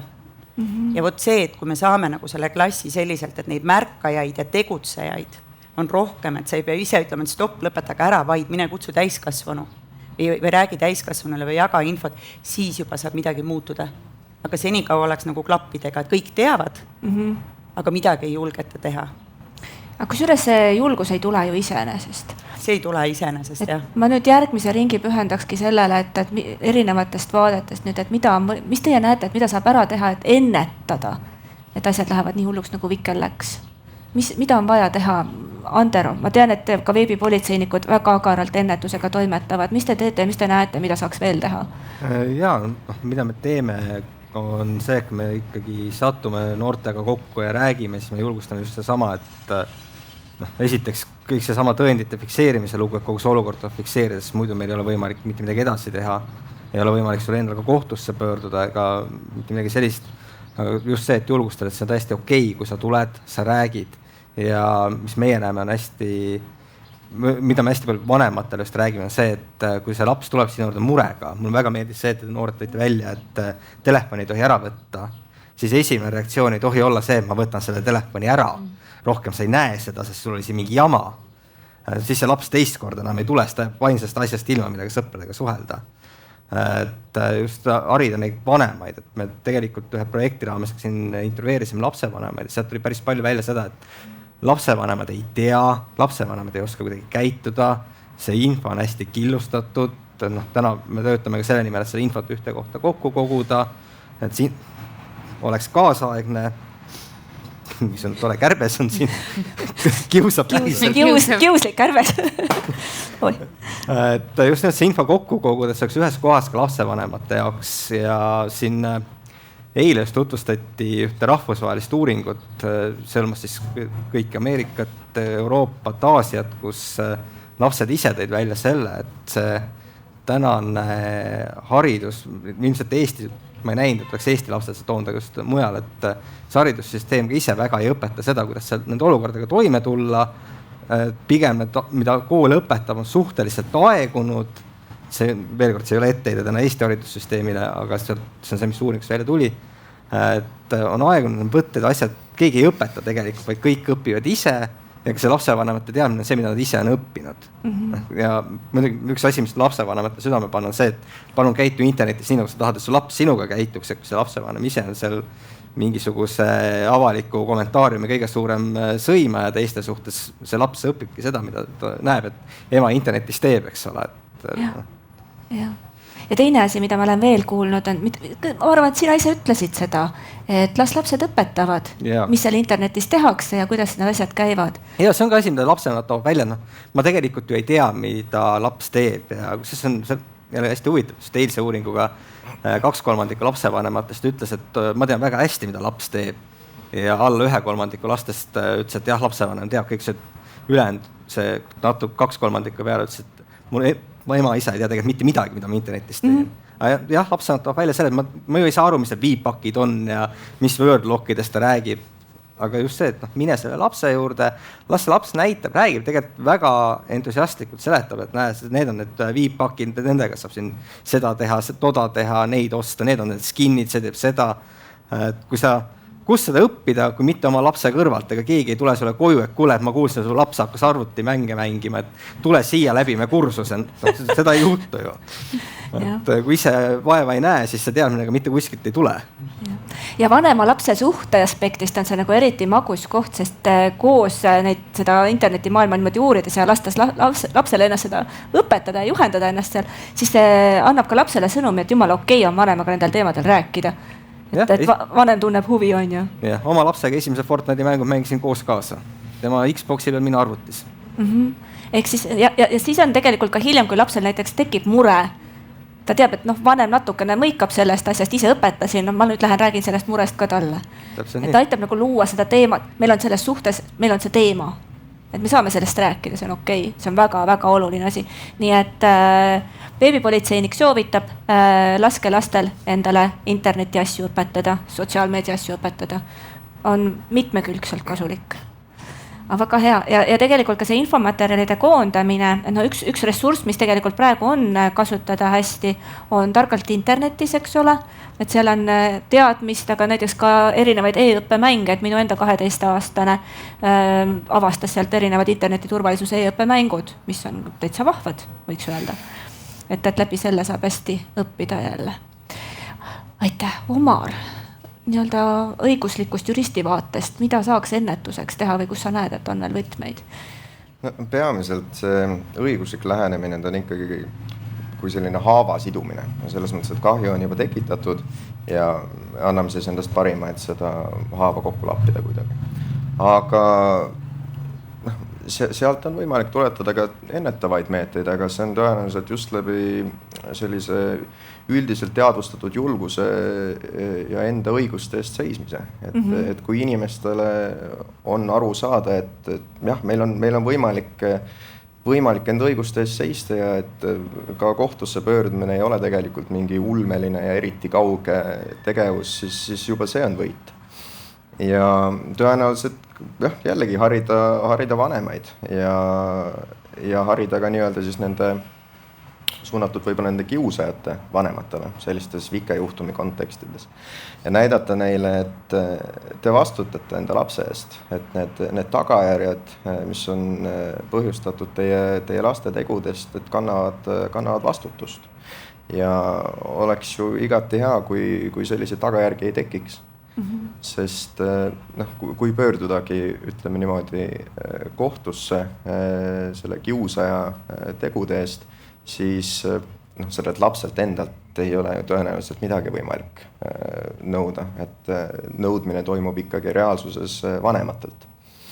Ja ma arvan, et kui vanemad teavad, et inimesed seisavad enda õiguste eest ja et tegudel on tagajärjed, siis võib-olla nad harivad ka enda lapsi ja kasvatavad neid kuidagi paremini, ütleme niimoodi. Jah, et kiusamine ei ole tühi asi või suureks kasvamise on loomulik osa, vaid see ongi tõsine asi ja seal võivad olla ka õiguslikud tagajärjed. See teadmine on vahel juba see teadmine on heidutav, eks ole, et ma mõtlen 2 korda äkki ma lähen seadusega pahuks sisse, kui ma niimoodi teen. Ja. Tuli vahepeal küsimus, see on Omar nüüd sulle. Mida muudab tehisaru küberkiusamise vallas? Tehisaru muudab palju. Tehisaru teeb kiusamise palju lihtsamaks. Me räägime siin põhiliselt siis nendest tehisarudest, mis suudavad luua video ja fotomaterjali. Sellist materjali, mida on praktiliselt võimatu eristada reaalsusest. Kiusajad saavad luua valeinformatsiooni, mida tänu sotsiaalmeedia suurele mõjule noorte seas on võimalik väga kergesti ja väga kiiresti levitada. Ja kuidas see siis hakkab pärast tuvastama, et mis on reaalne ja päris. Meil on mitmed juhtumeid Hispaaniast näiteks, kus kooliealistest tüdrukutest tehisaruga loodi klassikaaslaste poolt siis alasti fotosid, mis sattusid ringlema erinevatesse sotsiaalmeedia võrgustikesse ja tavalise inimesele tegelikult igale inimesele on väga-väga keeruline siis lõpuks eristada, kas see pilt on päris või mitte. Nüüd sellele lisandub video, sul on võimalik teha ka sarnaseid videoid noortest lastest ja inimestest ja lisada sinna juurde ka nende hääled tehisaruga kloonides. Igal väga kiiresti muutuvas maailmas elame me hetkel. Need võimekused, mis tehisaru toob kaasa, nii head kui halvad, on midagi täiesti uut. Ehk siis tegelikult me varsti ei saa üleüldse olla enam kindel, kas see inimene, kes seal videos nüüd räägib, on üldse see inimene ja räägib seda, mida ta päriselt mõtleb, eks ole. Sisuliselt see võib olla deepfake. Nüüd Ühendkuningriikides vist kriminaliseeriti selliste deepfake'ide loomine ja levitamine. Kui on alaealisi kujutatud sellistes videodes, siis see on alati karistatav. Aga nüüd Ühendkuningriik kriminaliseeris ka selle ära, et kui täisealistest isikutest luuakse selliseid deepfake'e, siis ka see on karistatav. Eestis minu teada sellist asja hetkel ei ole. Aitäh. Helene ja Annika, kas teil vahepeal on tekkinud ka mõni küsimus või mõte, mida te tahaksite meile sekka öelda? Kuulate põnevusega? Jaa, palun küsimus. Tuuli toob mikrofoni kohe ka. Et siis meil jõuab sinna netiavarustesse ka ilusti küsimus. Jaa, tere. Ma ei tea täpselt, kellele see küsimus on, võib-olla natuke kõigile, aga vaadake, mis mõtted tulevad. See mõte, et laps õpetab, meeldib mulle iseenesest väga, sest ma olen tohutult palju õppinud Robloxi kohta näiteks viimasel ajal. Küll aga minu murekoht pigem koolis töötava inimesena on see, et kuidas ikkagi meelitada neid vanemaid huvi tundma ja õppima. Ehk siis minu kogemus ütleb pigem seda, et lapsevanemad on kas tööl või tööst väsinud ja nad väga ei tunne huvi selle kohta, et kuule, õpeta mulle, mis sa seal mängus teed.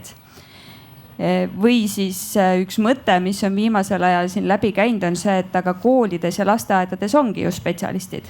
Lapsevanem ei ole tegelikult spetsialist. Ehk siis kas ongi nii, et meie peame siis võtma selle vastutuse ja laskma lapsevanemal rahus olla? Või kuidas me neid ikkagi meelitaks huvi tundma oma lapse vastu? Ja see ei puuduta ju ainult kiusamist, vaid üleüldiselt lapsekasvatusteemasid. Mina saan omalt poolt kommenteerida siis seda, et European Union Kids Online uuring 2022 aasta tõi välja selle, kui laste enda käest küsida, kes on see esimene, kelle käest sa abi lähed küsima, siis 56% lastest läheks vanema juurde, 36% läheks siis õpetaja juurde, mingisugune protsent sealt, kas oli 20, läheks sõbra juurde ja siis ülejäänud otsiks mujalt abi. ehk juba see peaks olema lapsevanemale see indikatsioon, et tegelikult lapse ootus on see, et mina aitan. Ja kui sealt nüüd lapsele öelda, sorry, aga ma olen tööst väsinud, ma olen kõigest väsinud, mind absoluutselt ei huvita, mida sa teed. Ja veel parem, mul on siin jube põnev TikToki video, ma pean selle lõpuni vaatama, siis see laps enam seda abi küsima ei tule, sest sa oled juba ära ajanud. TikTok on tähtsam, Facebook on tähtsam, väsimus on tähtsam, töö on tähtsam, kõik nüüd see on tähtsam. Ükskõik mis on, see laps tuleb ära kuulata.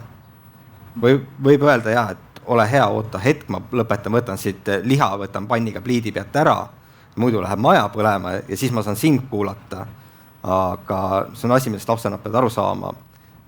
Kuidas neid kaasata, kuidas neid tõmmata siia, see on väga hea küsimus. Ja tundub suhteliselt see nurjatu probleem, millele tegelikult ühest lahendust ei ole, ongi lapsevanemate harimine, nende teadlikkuse tõstmine. Lapse ootus on ikkagi see, et sina oled vanemana see esimene kontakt. Pluss siis, kui võtta ka lapse päeva peal koolis on laps kuskil 8 tundi, edasi puutub ta treeneriga kokku, suurem osa päevast peaks tema vanemaga kokku puutuma, ehk siis lapsevanem on ikkagi see, kes näeb oma last kõige rohkem, kes teab tema neid käitumise malle, kuidas ta tavaliselt siis on, milline ta on, millises meeleolust on ja suudab ära tunda selle, kui see tavapärasest erineb. Ehk siis õpetajad ei pruugi seda alati märgata. Kui me räägime vanematest klassidest, siis õpetajad vahetuvad päeva peale korduvalt, et see ootus lapsevanemale, et küll mõni spetsialist tegeleb. Jah, see tuli ka meie intervjuudest välja, et lapsevanematel on see ootus, aga tegelikult see on väga vales kohas see ootus, see ei peaks nii olema. Sest lapsevanem on oma lapse kõige suurem spetsialist. Ja siin on veel see nüanss, mida see on keeruline, motiveerimine keeruline, et vanemad on ise läbi põlenud ja vaimse tervise probleemidega tihti, aga et mida saab öelda on see, et iga päev võtta see 15 minutit, 20 minutit, et see laps ära kuulata on odavam ja ressursi vähem kui pärast hakata seda asja lappima, see on veel kallim, see on veel ajamahukam käia mööda spetsialiste, maksta, oodata, et see on üks asi võib-olla. Ja Viivika, sinul ka kohali näpp püsti. Jaa, et kuna vanemad ikkagi kooliga rohkemal või vähemal määral on seotud, et tõsi on see, et kui teeme ühe koolituse, harime vanemaid, siis esiteks tuleb vähe kohale ja teiseks tulevad need, kes juba üldjoontes just hästi teavad neid, et kuidas siis jõuda nendeni, kellele me päriselt tahame seda infot edastada. Ja nüüd õpetajana mina näen siin 2 võimalust. Esiteks ma pean ise olema teadlik asjadest, et mis toimub ja mina olen lasknud nii oma õpilastel ennast harida kui ka oma bioloogilistel lastel, et selgitada, mis mingid asjad on või mis trendid seal internetis parasjagu või sotsiaalmeedias on. Aga üks koht, kuhu üsna palju lapsevanemaid tuleb, on õppeaasta alguses lastevanemate üldkoosolek. Või siis paljud üsna suur osa ei viitsi üldkoosolekule minna, aga klassikoosolekule nad ikka tulevad. Ehk siis klassijuhataja ülesanne muude teemade juures rääkida ka sellest, mis on kiusamine ja mis on küberkiusamine ja mida siis teha. Kuidas oma last toetada, millised need sammud võiksid olla, et see on nüüd üks pool. Ka klassikoosolekutel ei käi kõik vanemad, eriti need, keda tahaks sealt just, kellele see info on suunatud. Ja järgmine aste ongi see need arengu või koostöö või perevestlused, kus on laps ja siis üks või teine või mõlemad vanemad koos. Et mina ise olen võtnud klassijuhatajana küll selle fookuse, et need vestlused, sellised perevestlused on muu hulgas ka lapsevanema harimise koht. Ma ei saagi eeldada, et nad kõigega on kursis, aga kui ta on juba mul seal ruumis, siis ma saan jagada oma neid teadmisi. Aga selleks ma pean ise teadlik olema, aga siis ma saan sihitult suunata seda. Ja võt siis on võimalik rääkida ja tegelikult lapsevanemad on huvitatud. Kui nad ikkagi küsivad ka, et mida ma saan teha, kuidas ma saan toetada, siis kõik armastavad oma lapsi, kes kuidas seda välja näitab, et ongi, et küsitakse ka koolilt abi, aga mis me teeme? Anna nõu, et ole hea inimene, ütle, mis ma nüüd edasi teen. Ja selles osas ma näen küll, et pigem jõuab läbi õpetajate, on meil võimalik ka vanemaid sinna sellesse seda info välja suurendada neil. Aga muus osas, et mis ma veel koolis saan teha, et ongi see usalduse tekitamine ja see jagamine ja need mingisugused näited elust enesest, et mida me nüüd teeme, mida me märkame, rollimängud. Lastega läbi teha erinevaid rolle mänge, et kui ma kiva tunde teen ja kiva materjalid on hästi head ja sisaldavad ka erinevaid rollimänge ja siis mõtestada. mida tundis see, mida teine, siis suurendada sellist laste silmaringi. Ma ei saa eeldada, et ta on kohe selline hästi avatud ja hästi tolerantne ja salliv. Ma saan läbi oma tegevuste, läbi sotsiaalsete suhete sellise arengu toetamise luua selle keskkonna, et vähendada tõenäosust mingi sellise jama tekkeks või et see võimalikult varajases staadiumis kiusamise asjad jõuavad täiskasvanuteni. Et seda ma näen küll, et see on õpetaja teha hästi palju ja on neid õpetajad, kes hästi palju pühenduvad ja on neid, kes natuke vähem pühenduvad, mis iganes põhjusel. See kõlab nagu sellise väga süstemaatilise ja läbimõeldud tööna. Kust õpetajad oskavad seda teha? No see on ikka, et see on see, et eks igaüks ikkagi ise uurib juurde ja sageli, mina ei suudagi kõigeks ennast ette valmistada. Elu pakub mulle arenguvõimalusi, ma ütleks nii, et tulebki mingi see või see teema, ma ei tea, ma uurin, ma leian inimese. Võt see on küll mul täiskasvanuna, et kui ma ise ei tea, siis ma leian inimese, kes teab. Ja mina saan edasi jagada mingisuguseid metoodikaid, ampse, kes veel tahavad. On neid, kes ei taha ka kuulda, ma ei saa peale suruda, aga need, kes tahavad, nendele ma saan jagada. Aga jah, see, et ma nüüd ekstra kuskil käin koolitustel, jällegi sinna lähevad ka entusiastlikud õpetajad kohale, võtavad, imavad endasse kogu selle info, lähevad, valavad sellisesse õpilastele edasi ja jagavad edasi vanematele edasi. Aga see on jälle selline nagu ka nagu sutsakad või et ma näen, et seal peab ikkagi süsteemsus taga olema. Ja hea oleks, kui kogu kool on süsteemis, mitte nii, et kogu kool kaldub ühele poole ja siis on näiteks 5 õpetajat, kes on nagu tegelevad selle kiusuennetusega, et siis on raske. Et meil on ikkagi vaja, et see oleks süstemaatiline. See on märksõna ja süstemaatiline juba sellest tõesti, et algklassides saadi, lastes saati. Ja sealt läheb järk-järgult edasi. Teemad lähevad sügavamaks, sest maailmavaade avardub. Me saame minna nagu vaadata, et mis tunded, mis mõtted on. Ja kooliõppe või riiklikus õppekohas meil kiusuennetuse teemat sees sellisel kujul ei ole, nii et see tegelikult ongi siis lõimitud kogu inimeseõpetuse valdkonda, emakeelde igale poole sisse. Just, et see sotsiaalne pädevus, mis on, et seda nagu arendada. Ja see minu jaoks on isegi olulisem kui see ainealane pädevus. See, kuidas ma ennast juhin, see, kuidas ma märkan maailma. Kui mul on turvalisus paigas, ma saan keskenduda õppimisele ka. Kui ei ole, isegi see, et mind ei kiusata, aga kiusatakse teda või teist, ma näen seda ju, siis see juba nagu segab seda õppimist. Ja. Et kool tegelikult saab teha väga palju, kui on olemas oskused, teadmised, tööriistad õpetajal. Ja tahe. Ja tahe. Ja. Aitäh, Viivika. Marta, et nüüd sõlmime need otsad vaikselt kokku, sest tegelikult, kui me räägime kiusamisest, me räägime sellest nähtusest, mis teeb inimese katki. Et kui sa nüüd vaimse tervise vaatenurgast vaatad, mida me saame selle ennetamiseks teha, kus sina näed, kelle käes, millised ennetusvõtmed on?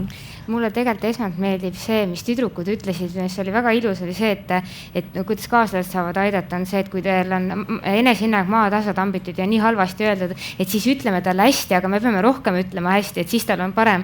Et see on tegelikult natukene nagu laiendatav võti ka, et kui mingi asi on halvasti, siis me saame panna head juurde. Ja tegelikult üleüldine vaimse tervisest selline teadlikum olek, vähem stigmatiseeritust, me julgeme rääkida nendest probleemidest, teemadest. Näiteks peaasi.ee on hea koht, kus saada infot. Ja samamoodi nii nagu klassikaaslased toetada, nii saab ka näiteks see pere toetada, kui oskagi sekkuda ja lahendada või ongi juba politseisse mindud või kooliga juba käivad need asjad, siis me ei pea keskenduma ka ainult sellele negatiivsele, vaid võimegi näiteks selle lapse nagu neid tugevusi rõhutada või nii-öelda viia teda välja liikuma, tegema hobidele, keskenduda selles, mis ta on hea on, et ei jääks ainult kumama see, et mina olen selles ohvri rollis, mina olen see kiusataja, mina ei ole midagi väärt. Et üks on see, tegeleme negatiivsete pooltega, teine on, paneme head juurde. Et igaüks saab midagi nagu märgata kõrval enda kõrval inimest ja lihtsalt nagu öelda midagi head või toetada või. Ja meie oma kiusamisvabas koolis räägime koolitajate keskis ka sellisest asjast nagu kasvatame lapse kiusamiskindlaks. Ehk siis me lapse vanemana saame luua lastele ja õpetajatena samamoodi sellise, toetadagi seda terve enesehinnangu, terve minapildi kujunemist, et ta on vähem haavatav nendele rünnakutele, on ju, läbi selle positiivse, läbi toetuse, läbi võib-olla ise mitte olles sarkastiline ja kritiseeriv ülemäära, eks ole. Et nii ta on. Ja. Mis on see sõnum, mida tahate siit täna veel teile kaasa panna meie kuulajatele siin ja kuulajatele ekraani taga? Et kui see saab ära öeldud, siis saab rahu südamega siit täna otsad kokku tõmmata. no me oleme siin rääkinud küberkiusamisest, sellest, mida siis teha küberkiusamise puhul, aga võib-olla tasuks teinekord internetis päris välja tulla. Ehk jättagi need nutiseadmed koju ja minna kuskile märgistatud matkarajale, kus ei ole võimalik ära eksida. Olla perega seal, veeta aega seal, ehk sellest ekraanimaailmast ennast päris välja võtta ja seal päris maailmas võivad tegelikult tulla hoopis teistsugused teemad jutuks kui need, kui igalühel on mingisugune mõte ikkagi seal, et äkki ma magan midagi olulist internetis maha. Et mitte ainult jääda kinni sellesse internetimaailma, vaid vahepeal ka päriselt internetimaailmast tulla päris maailma ja see internet mitte endaga kaasa võtta. Ja issand, meil on vahepeal küsimusi laekunud. Tulid paisu tagant. Nii, ma korra kiirelt vaatan.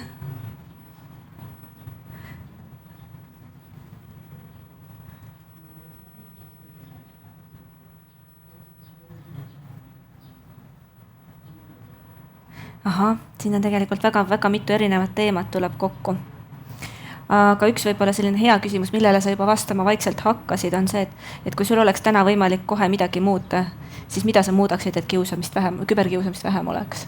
Aga sa juba tõid välja selle, et lähme päris ellu. Jah, päris ellu. Siin on ka enne juttu olnud, et lapsevanematel tuleks tekitada see huvi, et mis see laps ikkagi teeb selle.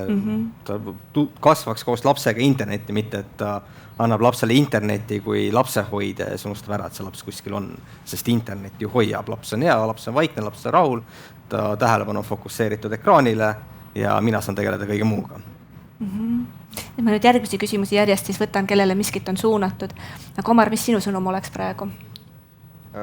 Olge julged küsimaks abi, selles mõttes, et võimalused on olemas, aga võimalused on efektiivsed ainult siis, kui neid ka päriselt rakendatakse. Ja märgake sõpru ja pakkuge abi ja küsige abi. Just. Ja ma saan aru, et tegelikult kohtuabi on mõistlik küsida ka siis, kui näiteks ei ole suudetud tuvastada, kes on see ründaja ja siis kohtult saab taotleda seda, et palun andke nüüd volitus politseile välja võtta see, kes on ründaja. Eeltõendamismenetlus kui selline eksisteerib, see on näiteks seal ka Vike juhtumis olid need anonüümsed kommenteerijad TikTokis. Tegelikult on võimalik pöörduda kohtu poole ja siis tuvastada ära, kui need andmed on kättesaadavad, kes päriselt need autorid on, et Eesti kohus saadab siis välismaa kohtule, kus baseerub see vastav ettevõtte nõudmaks sealt välja ja siis see välismaa kohus saab tagasi Eesti kohtule need andmed. Ja no ütleme, et metakeskkonnas seda siis saaks, eks ole, välja võtta. Facebooki keskkonnas. Saaks. Et selle kohta oli siin nagu küsimus, et kas mis siin teha saab veel? Ma nii palju täpsustab vahel, et sinna eelkohtumenetlusse politsei tegelikult ei sekku, et see on puhtalt kohtu vedada. Just. Et aga siin saab lapsevanem võtta selle aktiivse rolli ja minna sealt selle kaudu abi otsima. Väga hea. Siis Marta, küsimus. Mis on sinu kogemusest küberkiusamise puhul sellist niivõrd vaimset tervist kahjustavat, et see võib viia lapse suitsiidikatseni? Kui me mõtlemegi nendele videodele või ma juba sellest rääksin, kui oluline on teismelisele see grupis olemise tunne või see nii-öelda perest natukene eraldumine ja enda selline identiteedi leidmine nagu kaaslaste hulgas. Ja juba see on nagu kahjustunud, aga kui me mõtleme nendele, teine veel aspekt on seksuaalsus ja seksuaalsusega seonduv. Ja kui on, mis on veel ka arenemas ja enese leidmine ja see on väga õrn teema selles vanuses ja kui nüüd need kaks kokku panna, ehk siis ongi näiteks alasti, et on ju neid juhtumeid, kus inimene on saatnud ise alasti pilte, usaldades kedagi. Ja kui nüüd seda kõike näiteks mingisugune poiss või tüdruk või keegi on pettusega üldsegi võltsidentiteediga seda meelitanud välja või ähvardanud välja ja kui tuleb nüüd kokku, et tuleb mingisugune selline alasti fotod või teemad seksuaalsusega seonduv ja selline videod, et siis tegelikult see on ju päris alandav ja see on nagu väga püsiv ja jaluströöv ja just see ongi seesama, et need videod ju, kui kiusatakse ja noritakse, aga need videod ju jäävad ringlema.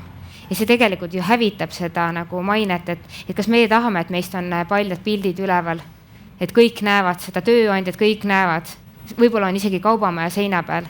tegelikult ei tahaks isegi tuppa minna, aga teismelistel on veel see ka, et vähe sellest, et need teised kaaslased ei ole sellised võib-olla mõistvad, vaid et öeldakse ka üsna otse välja, mitte lihtsalt kolleeg mõtleb, Siis teine asi on veel, siin mõte jooksis korra ära, et neil ei ole seda perspektiivitunnet ka tihtipeale, et see on täna, see on aasta, see läheb mööda, kõik, mis siin on, see mu elukogemus on nii väike, see jääb igavesti, nii ongi.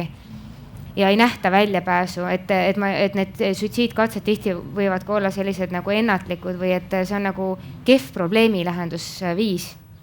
Et tegelikult see on ära hoitav, kui leiaks õigel ajal seda tuge või nagu just, aga tollel hetkel lihtsalt ei paista. Tollel hetkel ei paista lihtsalt. Pääsu ei paista. Ja. Mis on sinu sõnum meie tänastele kuulajatele, millega sa tahaksid? Ja. Üks asi, mis ma tahaksin, et üks on need karmid vaimse tervise teemad ja abi otsimine ja teine on see, et ei pea alati olema, et kõik asjad ei lähe nii rängaks, et ei pea olema alati vaimse tervise spetsialist, et aidata. Et tegelikult saab kõrvalolija ka anda tuge või head sõna või lähedased või pere või võtta tõesti tirida õue matkarajale, teha paus sellest, et ta ei vaata nukra näoga jälle neid teavitusi, et lihtsalt võtta ja hoolida ja märgata. Inimlikku kontakti lihtsalt ja inimlikku kontakti ära kuulata ja märgata ja hoolida, et see esmane see ärakuulamine või mõistetud, et mitte seda probleemi tühistada, et see tihti on veel isegi nagu parem, et mitte taas ohvristada või nagu nii-öelda nagu tühistada seda. Ja. Selle jätkusoovituseks mul oleks teile Kiusamisvaba EE on Kiva programmi lapsevanemate miniõpik, kus on ühelt poolt antud lastevanematele selline päris hea seletus, mis see kiusamine üldse on, kuidas nagu omalt poolt teha ennetustööd kodus, et aidata oma lapsel olla võimalikult kiusamise vastu kindlustatud. Aga teine pool on ka see, et kuidas anda oma lapsele esmaabi. Et mida teha siis, kui see teema tuleb koju, olgu mu laps seotud siis nii kannatava poolena, tegijana, mis on ka šokeeriv vanema jaoks, eks ole, või siis ka pealtnägijana, sest ka lapsed, kes pealt näevad kiusamist, võivad saada päris korraliku traumakogemuse vahel. Ja. Nii et Kiusamisvaba EE lapsevanemate miniõpik tasub välja otsida. Viivika, oota, meil oli siin õpetajale ka küsimus. Nii. Et kui me võtame nüüd Vike uuesti, et ta on nagu ikkagi tõsiselt pihta saanud, tõsiselt traumeeritud, šokeeritud ja tal on väga raske kooli tagasi tulla. Mida klassijuhataja saaks teha, et aidata tal tagasi kooli tulla? Ja ma klassijuhatajana tunneks seda, et ma kõigepealt tahan ikkagi Vikega rääkida ka, et täpselt, mis on see tema vajadus. Mida ma saan klassiga teha, on suhelda. Ütleme ka, et kui Vike on nagu koolist eemale jäänud, sest ta ei ole veel valmis kooli tulema, kas või sellist koos arutleda, mida ta võib tunda, sellist kas nagu nii-öelda tühja tooli harjutust teha, et paneme, kujutame ette, et on sellises olukorras, tule istu, vaata, mis sa näed, mis sa tunned, mis abi sa vajad, mis tuge sa vajad. Just sellist empaatia tõstmine, et Vike tunneb, et kui ta tuleb kooli, et tal on olemas need inimesed, kes teda mõistavad, et mida ma ei teeks, et ma nagu ei sunniks, aga ma arutleks ja teeks mingeid tegevusi, mis siis võimaldavad vaadata ja mõelda seda mõju ja et igaüks saaks nagu natuke kogeda. Et see tühja tooli meetod on minu meelest väga hea, et tule, istu, vaata, ta on siin, mida sa näed, mida sa vajaksid ise, kui see oleks, et selline empaatia kasvatamine, ma arvan, on esimene, mis mulle pähe tuleb. Ja, aga see, et sa ise ka õpetajana väga hoolid ja otsid kontakti lapsega, eks ole, Vike endaga. Ma kindlasti ise räägiks, et ma olen seda ka teinud kiusatud lastega ja olen ka niiviisi, et lähme õhtul jalutame. Lihtsalt kõnnime, räägime, siis see on hea, et siis me ei ole nagu silmad vastamisi ka, et nagu ülekuulamisel, vaid see, et lähme lihtsalt kõnnime, räägime ja need on sellist vestlusi ma olen teinud ja need võivad isegi 1-2 pikad olla, aga ma olen tajunud, et on abi, sealt tulevad mingisugused mõtted, laps ise pakub mingisuguseid lahendusi välja, sealt tulebki välja, et lapse vanem vajab abi selles olukorras ka, et kuidas toimetada ja sealt ma olen juba edasi mõelnud, et kelle poole, mis asjas pöörduda, et saaks laps toetatud. Et igal juhul on tegemist ka õpetaja poolt ikkagi ekstra pingutusega, et see ei ole nagu tavapärane, aga see on kriisi lahendamine. See on kriis ja siin ma nagu ei mõtle, et mu tööaeg lõppes kell 5. Et kui laps on kriisis, et õnneks neid lugusid ei ole palju, aga neid vahepeal on, siis see on see, et laps on fookuses. Et see inimlik hoolimine on selle kõige. Et näidata, et mina olen täiskasvanu ja minule läheb korda see, et ta saab selle sõnumi, et see probleem on mulle teada ja ma tahan seda muuta, aidata, et teha nii, et tal oleks hea olla. Viivika, mis on sinu sõnum, millega sa täna otsad kokku tahaksid tõmmata? Minu jaoks on hästi oluline märksõna see austav käitumine. Just see, et ma austan sind, ja ma austan ennast ja see austav käitumine tähendab ka seda, et ma ütlen, kui mulle midagi ei meeldi. Et mõnikord need kiusujuhtumid lähevadki selliseks, eskaleeruvad, et ka see, kelle suunas see on see kiusamine, ta ei ütle ka ühelgi hetkel ütle ei või stopp. Ta ei anna kuidagigi märku, et see talle ei meeldi ja see on see, et ennast austav on see, stopp, mulle ei meeldi see teeb mulle haiget. Ja siis mul on nagu lihtsam ka täiskasvanuna sekkuda, et ta ütles ei. Sest sageli need kiusajad ütlevad, aga ta naeris ise kaasa. No võtta, aga see on naer läbi pisarate võib-olla. Ja ühest teist piisab. Et kui ma ütlen ei, siis mul on lihtsam juba nagu edasi tegeleda. Ehk siis austa ennast, austa teisi ja küsi abi.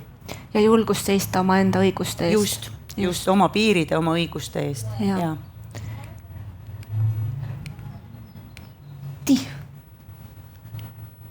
Jah, nii on. Suur tänu teile siin kaasa mõtlemast, oma teadmisi ja kogemusi jagamast, arutlemast. Noored, aitäh teile meiega siin täna olemast ja oma vaadet jagamast. Ja aitäh kõigile kuulajatele, nii siin meil rohelise muru peal kui ka siis helendava ekraani taga. Et ma väga-väga loodan, et vähemalt need, kes meil täna siin sellest osa on saanud grammikesed teadlikumaks ja võib-olla mõne hea mõtte juurde, kuidas ennast, oma lähedast, oma sõpra, oma last toetada olukorras, kus võib olla oht küberkiusamise keerisesse sattuda. Ilusaid ja turvalisi suhteid teile. Aitäh!